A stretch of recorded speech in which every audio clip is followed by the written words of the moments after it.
33-bed nga modular hospital sa Barangay Suok, Arevalo ang formal nga ginbuksan kahapon nga adlaw.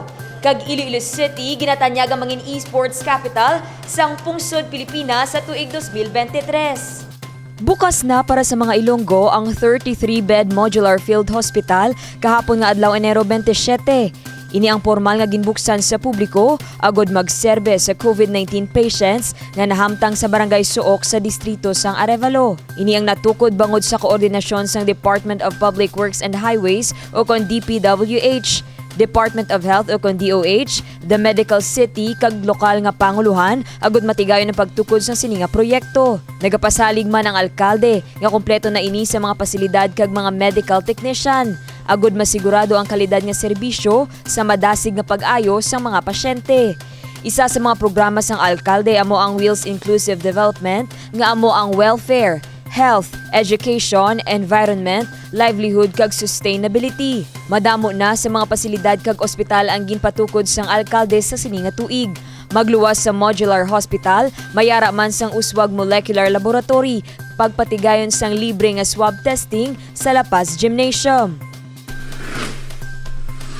Sa piyak nga bahin, syudad sang Iloilo ang ginapananaw nga mangin esports capital sang pungsod Pilipinas sa tuig 2023. Base sa ginpirmahan ni Mayor Jerry Treñas nga Executive Order No. 134 sa nakaligad nga tuig, ginmando sang alkalde nga suportahan ang mga programa sang Iloilo City Esports Committee o kon ICEC.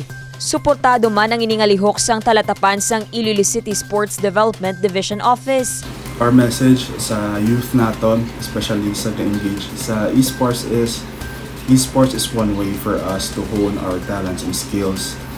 And in the near future, who knows, base ang esports makahatag sa aton sa mga better opportunities and maging successful man kita. Suno sa alkalde, pagasuportahan sini ang tanan nga mga aktibidad sang syudad tuoy sa esports tournament.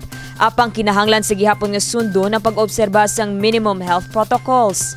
Ang esports among isa ka sikat nga online gaming, kag pila sa mga kilala nga sahi sang esports ang mga paghampang sang League of Legends, Wild Rift, Call of Duty, Mobile Legends o kon ML, Counter-Strike kag madamo pa.